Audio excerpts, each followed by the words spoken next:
yeah. Oh, yeah. We is live. We is live. Good evening, everyone. Welcome to the show tonight. My name is John Henry Soto, and this is Counterparts. And as always, Jorge Batista is here with us, and we have a great show tonight.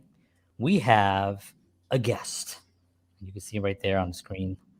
The music maker, Jon Statham, is going to be on the show tonight. He's a songwriter. He's a producer. He's an artist. A great freaking singer.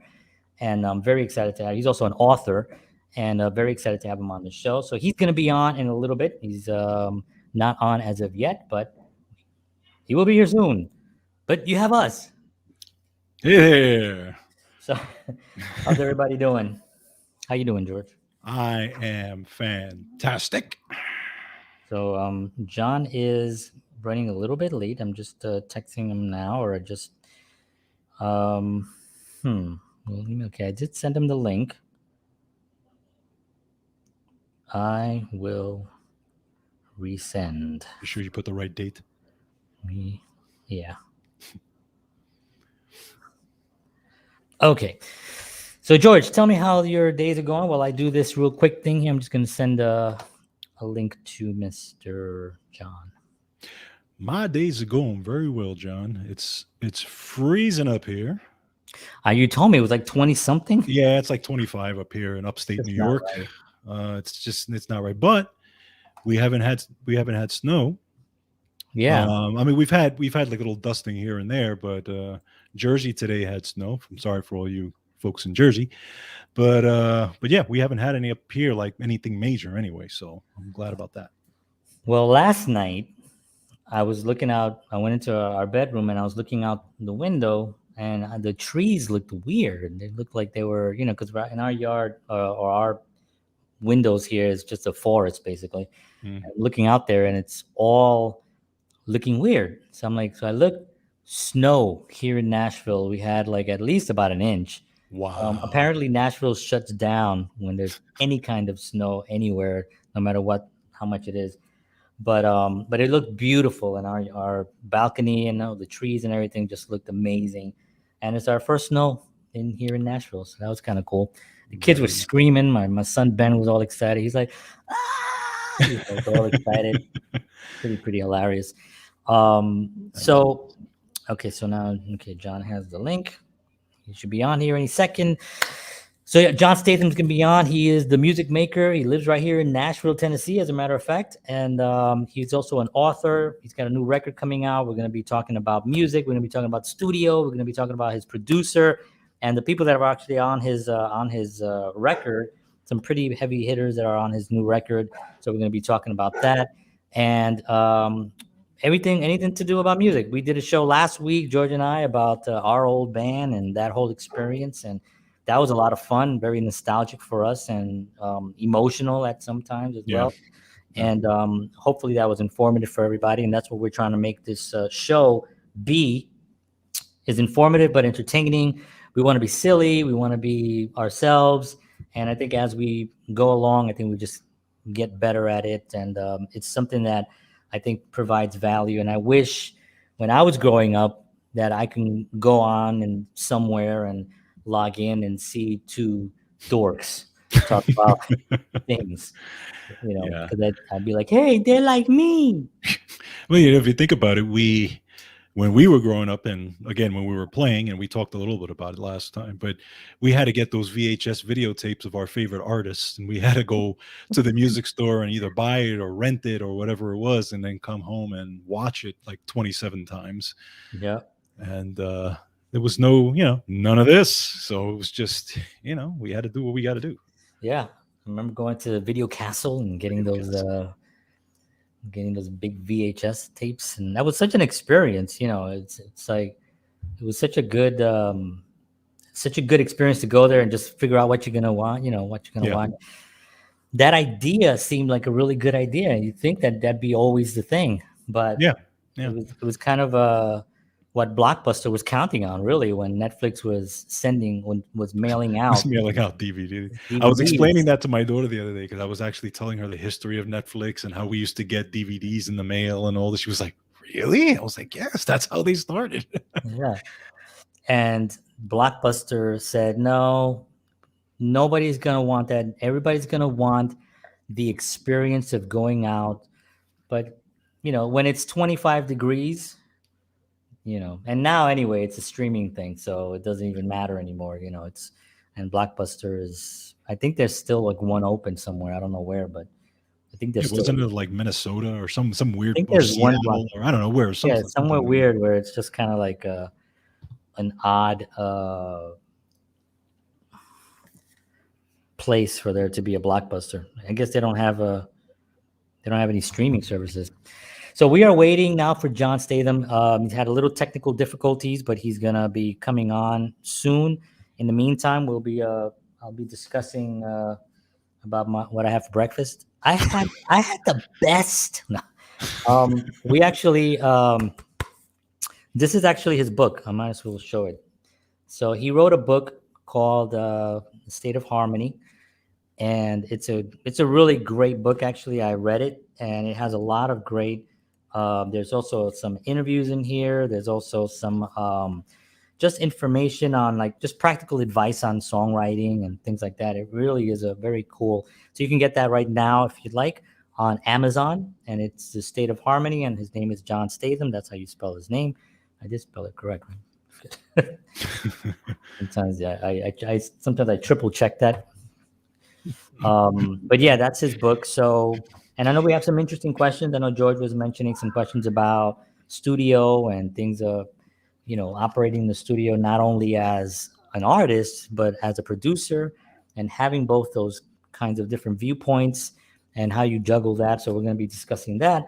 We're going to be discussing his new record, which I know some of the songs on on his new record, I've heard him perform them live, and that's been really great to just kind of get that sneak preview of some of those songs. And now they're going to be on this new record that's coming out very soon. So yeah, so it's going to be a lot of exciting. If we can get it out, let me see. Okay.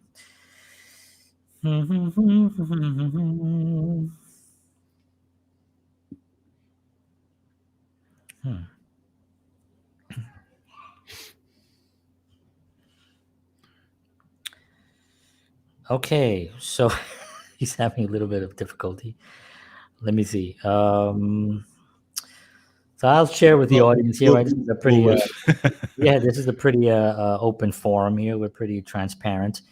So he says when he opens the link on his phone, has me attending but not being able to join in that I can see.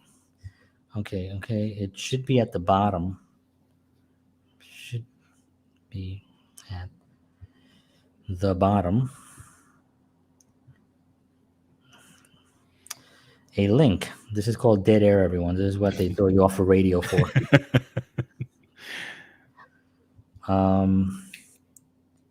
Maybe you can do an audio, Well, we'll see what happens. We'll play it by ear, everyone. Well, this is definitely by ear. So while we're waiting, John, let me ask you this. When you're a songwriter, I'm not. I'm more of an arranger, I would say. When you've written songs, did you write them? Did you write them with an instrument, or did you write them completely, or was it a combination of? It's a good question, actually. I thought you were going to say something silly. No. Did you write them naked, or were you fully dressed? That was my Harsh follow-up. dressed? Were nips exposed? No, but that's a good question because it does actually go both ways. No, but it actually does go. Okay, he's gonna call. He's gonna call me. But actually, that's a good question. And it's both. Sometimes I'm actually walking and I get a melody, and the melody I start writing the song, and then sometimes I'll sit down and just write lyrics but have no melody. Sometimes I go to the guitar and I have this cool thing, but I don't have any lyrics. Right. So I go find lyrics and put lyrics to it. Sometimes it all comes in one bunch, like the song "Thinking." Right. That all kind of came in one bunch. Like Right. I just kind of like had the idea, and Then the chords, everything just went in really, really quick. Okay, so here's John. So we're gonna have to do an audio. He's having a little bit of difficulty, but we'll ask him some questions. Hey, you are live. So everyone here is Jon Statham is on. He had a little technical difficulties, but we are on, and we're going to be asking him some questions via audio, and we'll do this again too. You know, because I mean, you've been on the show on my old show before, so we'll definitely do this again in the future. So thank you for being on. Yeah, thank you, man. I appreciate it. Sorry about the technical difficulties. Yeah, no worries, no worries. So we were just riffing here a little bit about music and about the whole experience that George and I have had playing in a band and all that stuff that we did. And he just asked me a really interesting question, which I thought, you know what, maybe we'll just bounce it to you as the first question, if that's okay. Yeah, sure. Cool. So he asked me basically like for songwriting. One of the things I know you have in your book, you talk about it on the State of Harmony. Like songwriting, when you come up with a song, sometimes the lyrics come first, sometimes the music comes first. In your case, how do you work that? Do you usually sit down with an instrument, or does a melody come to your mind, or a lyric or something? Most of the time, it's usually the melody first. Oh, you know, I mean, there's times when a certain lyric or a phrase or a title will come to mind, but it's most of the time lately it's been just the melody, and then I try to get in touch with what emotion that melody conveys, and then sort of write a story or write a song about that. Yeah. But interesting, the other day I had a title come first, which then led to the song. So. Oh, that's cool. I'm not done yet, so I can't reveal it. But. So another funny thing that I was watching, I don't know if you've watched it yet, the Beatles, the Get Back on net on. No, I really want to watch that soon, though. Yeah, I started watching it. It is mesmerizing. It is unbelievable. I've only watched maybe like 2 hours of it. It's like 9 hours long. But but it was really, really interesting. And one of the things that when they were talking, when they're songwriting, and I've heard later Paul talk about this, we're on first name basis, me and Paul. Paul, he talked about like he'll have a section of a song that he didn't use for this thing, but he's going to use it for something else, and he'll bring that in. Is that something that you do? Because I always find that kind of difficult for me to like I have something that I worked on, but I don't want to use it on that. I'm going to transpose it to a completely different song that has a different meaning, but somehow he was able to work that. Yeah, I have done that on rare occasions, but I do understand what kind of challenge that is too, because I think it was the idea, or that part was so married to the original idea that it's hard to take it and put it over here. But I can recall maybe 2 or 3 occasions where I was successful in doing that, and it fit. It fit better in the new thing better than the old thing. So yeah, and I think I guess at the end of the day, it's really just what inspires you and what message you want to say with whatever pieces of music you have. Yeah, exactly. Cool. Exactly. So I'm going to turn it over to George. George has some questions that he wants to ask. So take it away, George. Hey, John, how are you, sir? I'm doing great, man. Good to meet you. Absolutely, same here, man. Same here. I was I was actually, trying to familiarize myself with your material. Great material, by the way. I was watching some of your videos and listening to some of music. I'm having a little bit of trouble hearing you, George. Oh, okay. I'm gonna bring you closer to the speaker. Go ahead, George. Okay, so I was I was just checking out some of your videos and familiarizing myself with some of your songs, which are fantastic, by the way. You have great sound. So, and I know John has interviewed you before, and I wasn't too familiar with you. Can you just talk a little bit about your background? Talk a little bit about your musical background. I think your family was in music, right?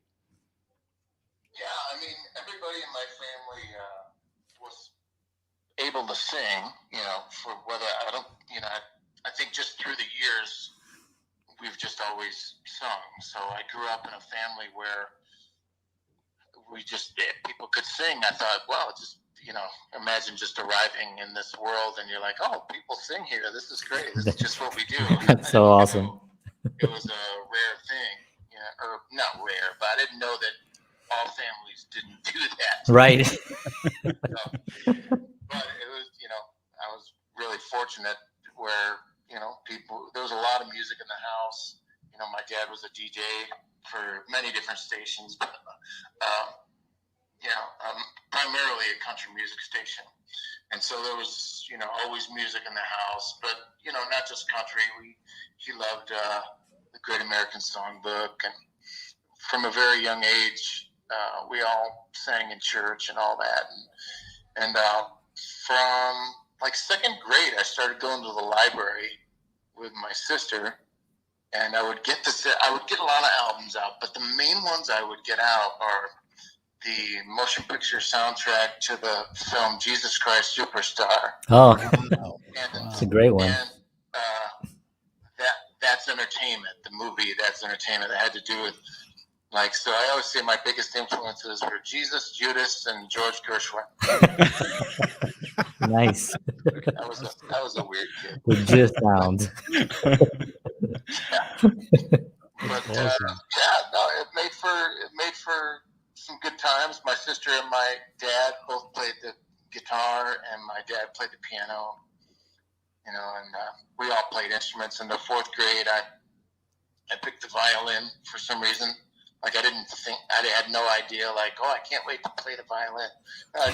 They got us all in the gymnasium, and we think you're old enough to play instruments now, and this is what all of these sound like. And I just picked the violin. I had no idea. I just came home wanting to play the violin. But anyway, I did that, through school and played some viola too. But when I was in 10th grade, the guitar took over. Yeah. Completely took over. But do you just sort of a background of how things evolved that way for me. Yeah. Do you remember what your first guitar was by any chance? I do. It was a Hondo. It was a Hondo 2. Oh, yeah. A Hondo. It was a Hondo 2, and it was a cherry red Strat copy. It was so good. Yeah. And then it became only so good. Right. Yeah, I think I had one of those. Cool guitars I've had over the years that I wish I still had. Mm. Yeah, I think I had do you remember, George, the rock axe? Yeah. Yes. It's called a rock axe, and I still have it. It has no hardware on it, but it's in my closet. You still have that? I do. Wow. At some point, I want to put some hardware. I was thinking at the time, when I have a kid, I'll have it for my kid. Now I have a son. So, but it has no hardware on it. But yeah, it didn't sound great, but it was good for what I needed at the time. Yeah, excellent. Awesome. Yeah, the one I had after that was probably the first one that I wish I still had. It was you remember a company called Area Pro 2? Yes, I had an Area Pro 2. They had one that kind of looked like a Les Paul, but the top of it near the neck kind of had an S pattern instead of a. Yes. That thing was so cool, man. Yeah. Great action. Sounded good. It looked good. That's awesome. I had the Aero Pro, but it was a Strat type body. The only part that really kind of sucked was they had a floating tremolo on it, and when those springs in the back go, I couldn't keep that thing in tune, so it was really, really rough. But I sold it, and I got my Les Paul after that one. But there you go. Yeah, big jump. Big upgrade. Yep, absolutely. So I wanted to ask you about studio, because you are a producer and you produce records and artists and stuff like that, and you're an artist. So George and I were talking earlier, and he had mentioned about wearing those two hats. Kind of like trying to, like, if you're the artist and you're working with a producer, which I know you did in the last album, that the one that we're going to be talking about, but in the future, in the past, you've actually have produced your own records and things like that. How is that different? Like, is it difficult for you to listen to someone because you kind of have like your own vision, or is it, give and take? How did you work that? It's a lot of give and take because the recordings that I produced are what got the interest of the people I eventually, that Billy that produced my record. Yeah. So in that way, the arrangements were pretty much there. We made quite a few changes, but not so much where it just sounded completely not like me or not right. like my vision. But the ability to take off that producer hat was just invaluable because, I mean, somebody has to be like, okay, this is how we're going to do it, And in many cases that was me, but mostly it was Billy. Yeah. Really, he's let's just say he's had a successful run. Right. Yeah, I was gonna say, how much can we talk about that? Yeah, quite a bit. I mean, it's kind of hard to argue with that kind of success. So, exactly. Yeah, gladly take that producer hat off. Absolutely. But he very much was like, this is your record, and you have to be happy with it. He's right. such a understanding person to work with. Yeah. Always grants that this is your vision, which I think, from the beginning, given that I did the original demos, he had enough faith in how I saw the record being made that, it wasn't like he was guiding somebody that had no idea what they wanted to sound like. Right. So that was helpful. So yeah. But in the end, it's like he is the producer of this record, and I couldn't be happier with how it turned out. Yeah. I knew it would be great, but it's like I'm just over the moon for this record. Yeah, I heard some sneak peeks on some of the stuff that you released, just like little behind the scenes stuff, and it sounds fantastic. Yeah. It sounds really, really good. And Billy, working with Billy, he has an incredible career. And we're talking about Billy Sheehan, everyone, in case anybody is wondering. His name Billy. It's like Billy. Yeah. So Billy Sheehan, incredible musician. It's Billy Crystal. Right. Exactly. I was trying to think of a Billy, and I was like thinking, what? I can't think of a Billy. Billy the Kid. Billy the Kid. He's way dead. So, when he had, he came from, his the genre, I guess you would say, is kind of heavy, right? It's a lot heavier than was that something that you kind of felt you didn't want to bring in too much of? I mean, you're a rocker because you are a rocker. I've seen you rock out. But is it something that you were kind of like conscious of, like making sure that it keeps your sound where it's not overbearing, something that maybe wasn't your original thought? It wasn't a struggle at all because, I know that a majority of what Billy has done, he's known as this super agile and often fast bass player in hard rock bands, but he's had just a real variety of types of music, and and his most successful song that he was a part of was an acoustic ballad with Mr. Big. Right. So right. He often says, I'm not a country guy, but he says I am a song guy. Right. And he spotted, how to let a song be the song that it is and not change it, and given that these are kind of, a lot of these are story songs and acoustic based, and they just naturally kind of fall into that country feel. Yeah. Which, even though I've played in hard rock bands all through the years, I'm just sort of bringing it back home to country because all the while I was with those hard rock bands, I was always writing acoustic songs on my acoustic guitar and doing gigs just by myself with my guitar. So kind of a side of me that, a lot of people knew about, but a lot of people just on the surface didn't see. So it's nice to bring that out. Yeah, I didn't actually know that, actually. I mean, I knew being in Nashville, I thought you would gravitate towards it. And then also being a storyteller, your songs are very, very visual as well. And that's what country music is, really, in my opinion. It just creates these incredible landscapes where you can really get lost in an actual story in 3.5 to 4 minutes. Yeah. So that's awesome. Yeah, I love that. I mean, you got to figure, if you can write a song that puts people in touch with their own memories or their own mental pictures, they're creating a video as they're listening to it. That's right. The words and the emotions are creating these pictures for the listener, and they're contributing to it. They're co-creating it with you. They're creating their own video. Yeah. So I like to tell at least 80 to 90% of the story in the lyrics, and leave a little bit for them to create on as well. Yeah. Like, oh, what did that mean? Oh, that could have meant this or that, and then they're sort of in touch with their own thinking on it. Sure. For a better word. Sure, different interpretation. Everybody has like their own lives and their own experiences. Yeah. That's awesome. It's not super murky, but it's like, yeah. George. Enough of the story. Yeah, exactly.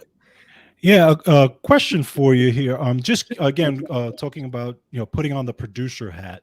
Are there some common things that you see with artists that when they come in, like common, I don't know, let's say mistakes or things that you see on a regular basis that that have had, that you've grown up as a producer and helping other artists fix those things, because as the as a guy I've never produced anything, but I've been the artist in the room having to perform certain things and things like that, and you get an education really quick when you're in the studio for the first time.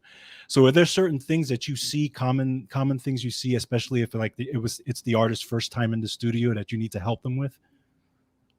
Yeah, usually it's to be open to ideas about, tweaking the songs in places, because bands or singer-songwriters, or even just songwriters that don't sing, which I work a lot with, they have the song and they've played it this way and they've heard it this way, that if you even suggest to shorten the intro, they're like, oh no, it's got, like, I'm setting up the mood.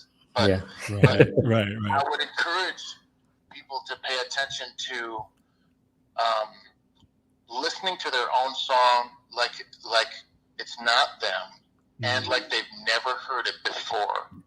Because then you'll start to notice where your attention might drift, or where the listener's attention might wander, because I don't want to change who a band or an artist is in the studio. I want to make it so their song gets heard in the first place. And if people tune out after the first verse, they're not going to hear that great twist in the bridge, or they're not going to hear that awesome chorus or the vocal performance later in the song, or the solo, if it needs one, Yeah. They're just not going to hear it. They're going to tune out. Yeah. So it's like, it's a game of getting and keeping the attention. And if that's, a lot of artists might see that as conflicting with their vision, but I try to present it in a way where it enhances the long-term picture of getting fans and people to, if you're writing songs and you're going to record them and you're investing in it, I'm sure you want people to hear the whole thing, Right, exactly. So, that's what I was going to say. I would. And it's not really vain to say, I want people to like my songs, Right. It's not like I'm just putting it out there. If you don't like it, then whatever. Right. You want people to enjoy them, Right. You want to create an effect. Artists want to create effects. Right. And you want to create the desired effect. Maybe feel what you were feeling when you wrote it, Often that's usually the reason why people want to convey their art or their song or their singing. They want you to feel a certain thing, and it's usually what they felt, and that brings people together. It's like, yeah, that singer understands me, or the listener gets what I'm doing here. Yeah. And if you could do that, you got a lifelong fan. Yeah. And I was actually gonna just piggyback on what you were saying earlier about some artists that something happened. Something was like in the early '90s where it was cool to like not care or something, like, like it was like the grunge thing was like, as the more in pain I look and the more I hate things, the more I think people will love me, or some weird aberrated way of looking at life. But I feel like today, because of the internet and social media, people want to see a little bit more happiness. They want to enjoy artists, I think, and maybe it's just my own because I live in a happy bubble or something. But I just feel that overall, I think people are tired of that whole, I'm too cool to like anything or to care about if anybody likes me or something. Do you get that also, like dealing with artists and stuff like that? Is that something that you have to kind of, maneuver when you're in the studio? Well, not always, because I think I'm usually relatively happy, so maybe it's that unhappy people don't want to gravitate towards me. Right. That is a thing. That is true, Yeah, but if they are, I would try to at least lighten them up a little bit. Right. Enough to because think about when you're just feeling crappy and depressed, you don't want to do anything, and it's music production. Right. To be happy enough to at least be productive, so.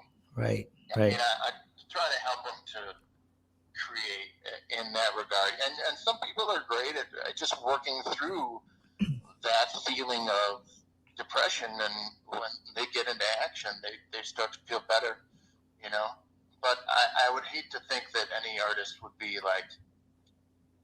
have the feeling like they have to be depressed in order to create, because that's just not true. Right.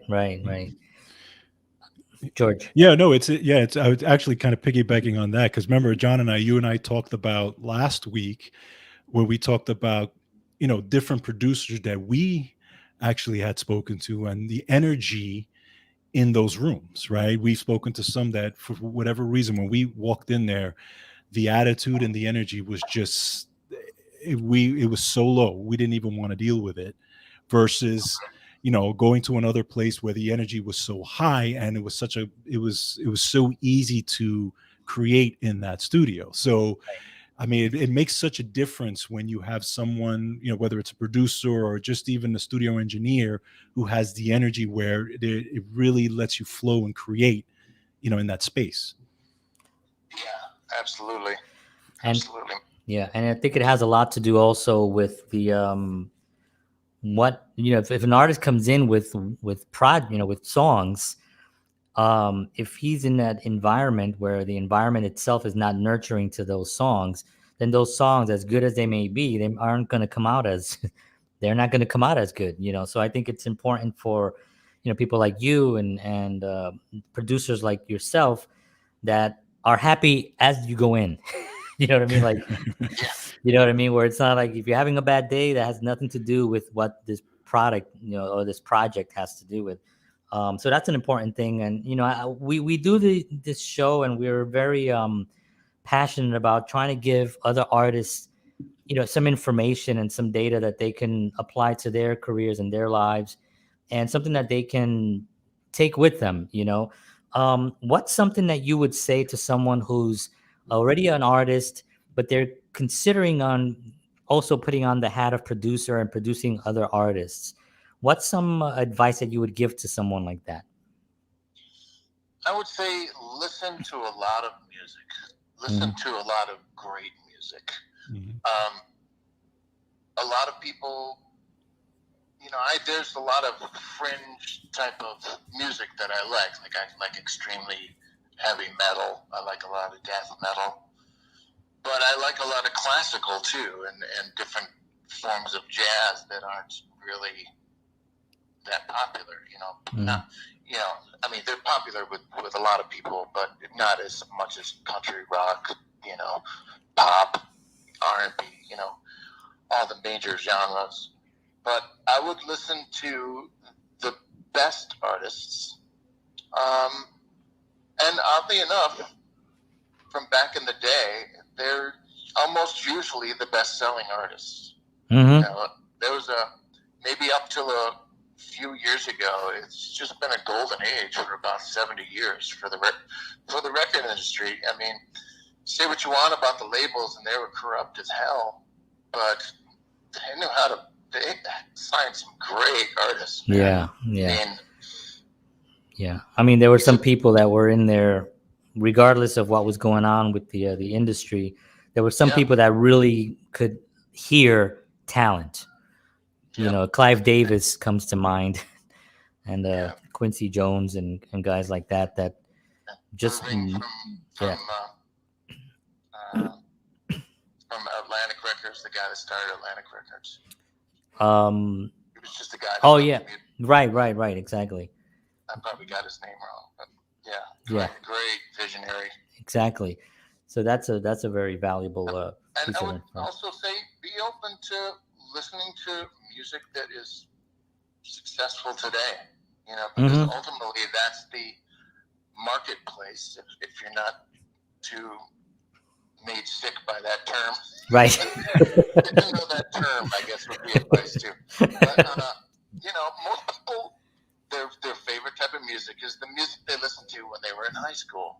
Right. And I still love that stuff, but I always, I always try to challenge myself to listen to what's out there now, and find a great many things to like about it. There's some fantastic songwriters out there today. Yeah, I agree, and I don't know if are you familiar with Rick Beato? Oh yeah. So he does a thing where he does the top 10 songs on Spotify today, and he'll kind of cover those 10 songs. And I usually go into it like, oh God, what is this going to be? But towards the end of it, I'm like, wow, he found some really interesting things in there that I wouldn't have picked up, or an artist that I wouldn't have gravitated towards, because I don't have a radio. I don't even listen to radio per se, but it was very interesting when he does that. Yeah, I mean, probably a lot of people he's turning on to those artists that maybe wouldn't have found out about them, like Olivia Rodrigo. That's right. Good stuff there, man. And, Billie Eilish. I don't like all her stuff, but some of her stuff is just. Yeah, she falls into the category a little bit of I guess a little bit depressed sometimes, but she's got some good stuff. Yeah, really clever. Yeah, very clever. Yeah, she reminds me a little bit, I guess, of Amy Winehouse with what she did vocally, which was at the time very unique. Today, I think there's a lot of people that are falling off of that tree, but she reminds me of her, where you knew she was troubled, but she's a genius. You can tell that there was something there that was brilliant and stuff, and so that's awesome. George, you got a question? Yeah, just curious from the writing perspective. I mean, I know from the musicals perspective, there are times where you kind of you get a little bit frustrated, where it's like you're trying to get to a level that you can't get to, or you're trying to work on something that you can't figure, you just can't figure it out. So from the songwriting perspective, do you ever get into those times where it's all of a sudden I guess you could call it writer's block or whatever it is, where all of a sudden your creative process is stalled for you? And if you do, how do you work through that? I actually just ended a period of writer's block where, I usually try to pick up the guitar every day and just see what I can come up with. But it's been about a week or two where nothing new has come to me. It usually just comes to me, or I get them. I have some kind of emotion that tells me something is brewing, like something I can tell I'm about to create something that will at least be good enough to work on. So, yeah, I usually just trying to live life enough so that I can write about it. Right. Because creating, and then there's going out and living life. And if you know, a lot of writers do this, you know, they go out and they have all these adventures and they just do crazy stuff, you know, hopefully not too crazy, but, you know, they live, you know, and then they have some experiences under their belt, and maybe they just got whatever out of their system where now they can put their attention on, you know, getting some creative output out, you know. Yeah, it's got to be getting out of the. I mean, you could be on a you know, an everyday, daily kind of I don't want to call it a rut, but if you're kind of like you know, every day is kind of the same. If you change it up a little bit, you know, and you go for a walk, even sometimes like that's what works for me. Sometimes I'll just take a walk, or I'll listen to music. Is what another thing that I do. I'll put on something some new music or some whatever, and usually that inspires to come out of that. So that's great that you know, end of the year, maybe that's what it was. You know, you're like all the craziness of the end of the year and the year that we've had in the last couple of years. You know, I'll tell you, I often get inspiration, or it just puts me in a certain mood when I watch like documentaries or listen to them as I'm working on YouTube. And one of the best songs I've ever written is a song called Forever that I did late last year. And I got inspired just listening to a documentary on Orson Welles, because I'm like obsessed with Orson Welles. Right. Yeah, I have that this disease. guy is just amazing, right? He lived an amazing life. He did.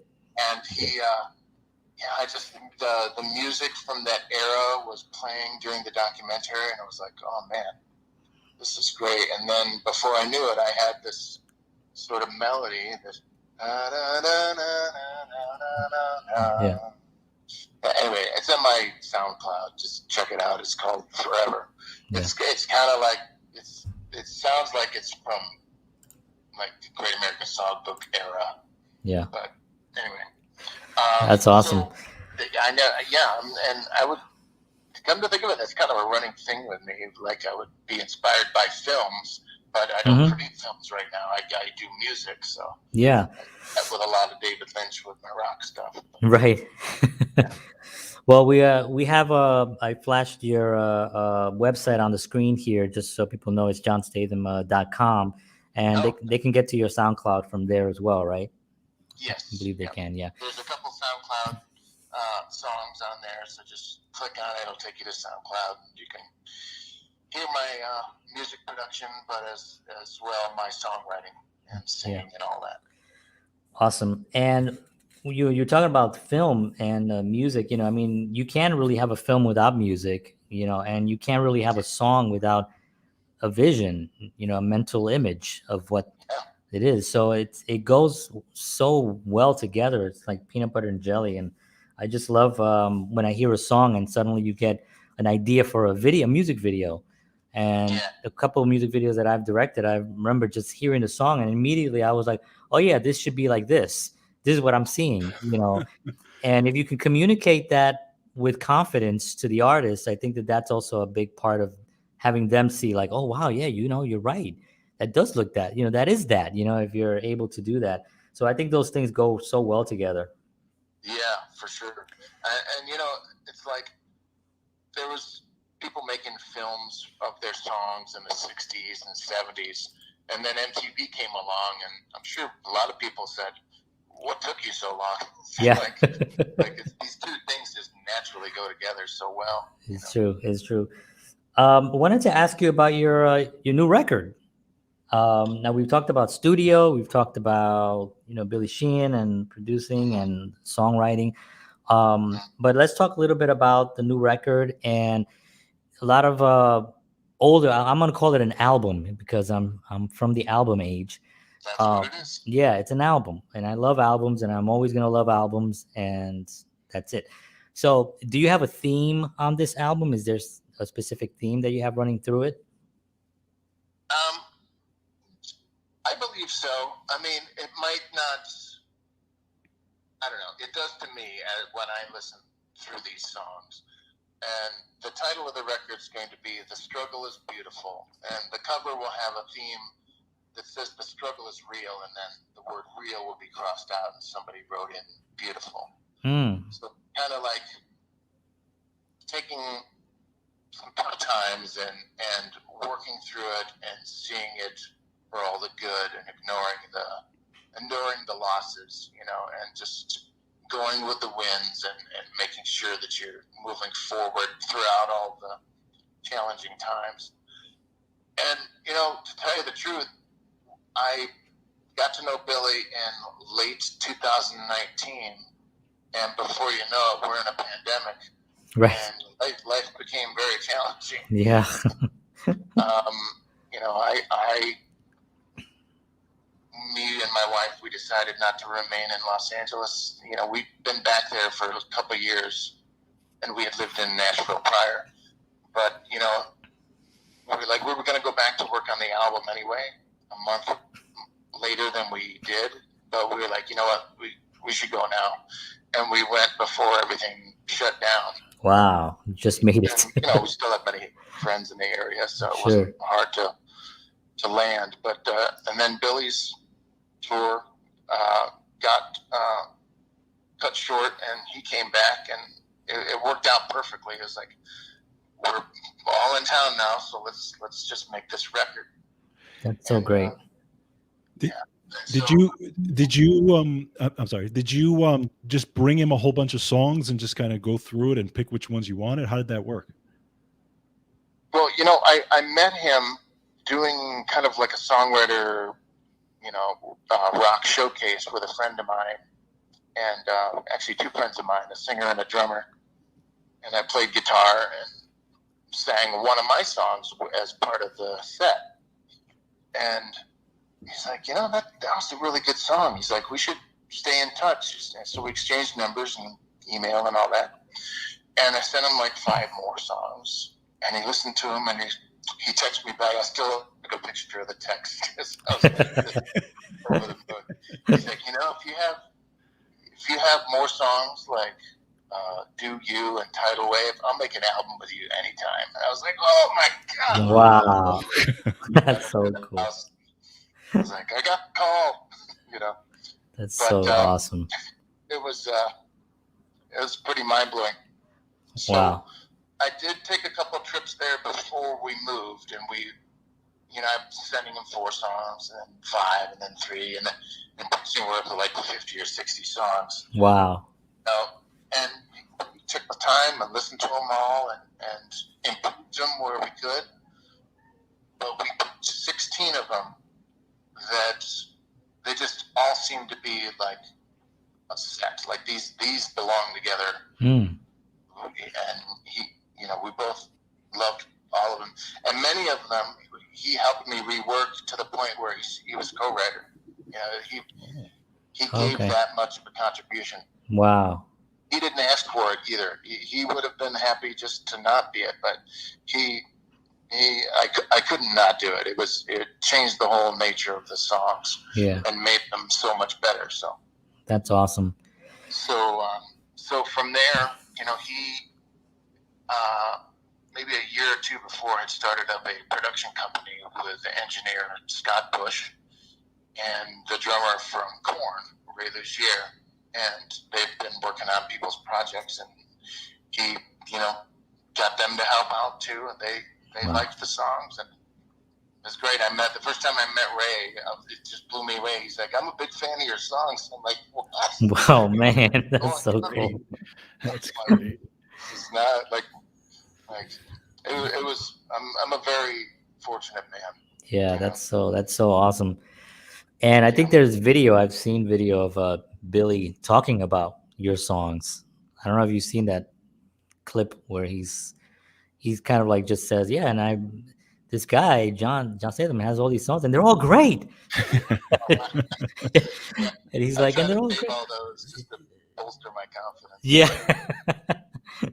But yeah, no, it must have been such a great honor to work with those guys, and it is, and it's not like you know, I like to hear those things, not just because I like to have ego stroked, but it's like I'm not just another client to him. He really, right.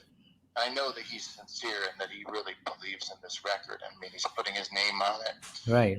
He's putting his name on it by presenting it to people around town. I've got to meet some really, really great players and industry people. So it's it represents him almost as much as it does me. You know? Absolutely, and I mean, it's a validation for for your songs and for you. And there's you don't need to have your ego stroked to just be validated as an artist. I think every artist wants that, and so that's to have him do that. That's really excellent. I love that. Yeah, I really like to see that. That's awesome. So I wanted to ask you a little bit about performing. I know you still perform around town here in Nashville. I think I went to one of your shows, or maybe a couple of shows where I saw you perform, which was awesome. Thank you. Yeah, you're welcome. Do you have anything scheduled coming up? I do. I'm playing tomorrow night at a songwriter showcase called 19 Miles to Music Row. And it's actually at the United Methodist Church. They hold it there in Franklin. And okay. I think the address is 120 Aldersgate Way.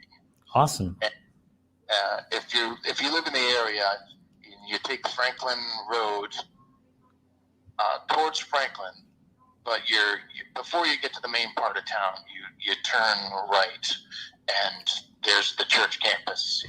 I think it's the only thing on that at the end of that road. So, huge church campus, tons of parking. So it's going to be a great time. Cool. And I'll be on stage with 3 other songwriters. And I put in my post 6:00, but we start at 6:30. So yeah. You know, I know how. Yeah, I know how that works. Yeah, we definitely know that. I know. Demanding that money back. But after anybody who wants to go should go. But stick around at 7:30. There's one of the writers for the band Little Texas. Is going to be playing his hits and talking about songwriting. So that's going to be a real treat. Oh, that's awesome. That's awesome. Yeah.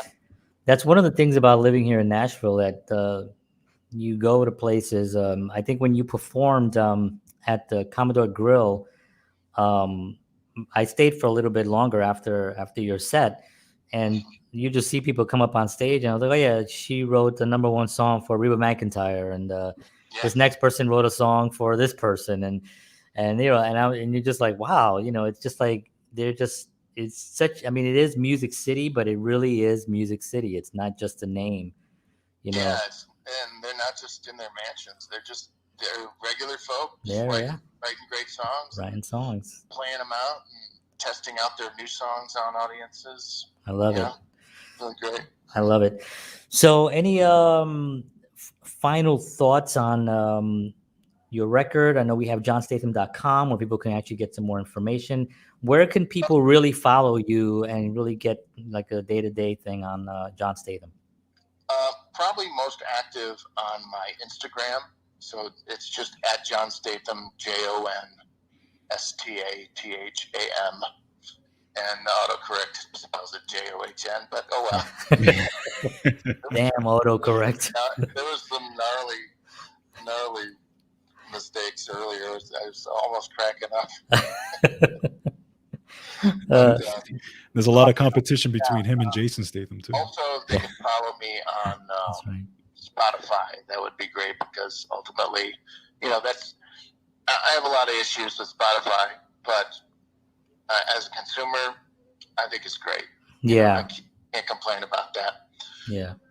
So if they would like to follow me there, that would be great because that's where you're gonna be able to enjoy the music. And I'm gonna be releasing probably a single per month here coming up soon, and then maybe after a couple months, just put out the whole record. Awesome. Cool. Well, we'll definitely be looking forward to that. I want to thank you for being on the show. We'll definitely do this again. Maybe when you release the album, the whole album, maybe you can come back again. and we'll do some more chatting on the music world. Thank you. I would really like that. Yeah, it'd be our pleasure, definitely. Jon, thank you so much, man. Hey, thank you guys. I really appreciate it. You got Thank it. you, Talk Jon. to you soon. All right. Take care. Bye bye. Sweet. Nice. Jon Nice. Statham.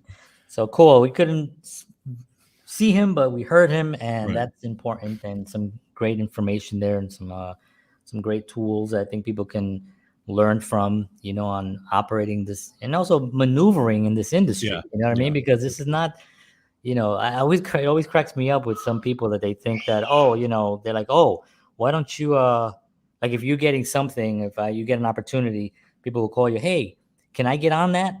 Right. Can I get on Right. that? Right. And Right. somebody once told me, oh, take me with you, because I can't remember what I did, but I was doing something.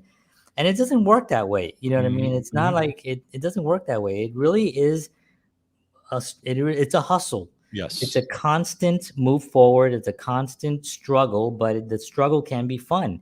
Right. And if you enjoy the process of trying to get there, getting there is a lot more fun. Right. And there's a good chance that you will get there because the energy is the right energy to get there. Right. Exactly. But and it also helps that you can see that his energy is so high. You could see that he's such a a down to earth guy. You can see he's very spiritual. You could see he loves what he's doing. He's got a passion, like we talked about last week, doing it whether you're making money or not because you just love to do it.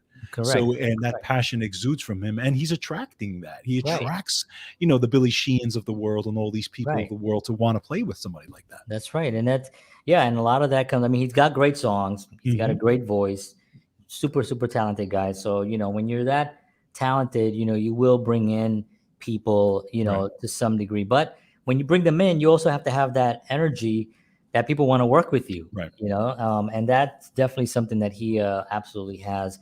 And so it's really cool to have that, to have him on the show.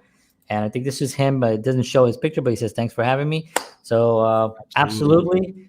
It was our pleasure, Jon. Thank you so much for being on. Definitely be on again. Follow him at jonstatham.com. His album's coming out soon. Follow him also on Spotify. And he's got some songs that you can actually listen to right now on SoundCloud, which you can get on jonstatham.com. Cool. All right, George. Well, there you go. Another one in the books. I want to thank everybody for tuning in. We appreciate y'all very much. We will be back next week.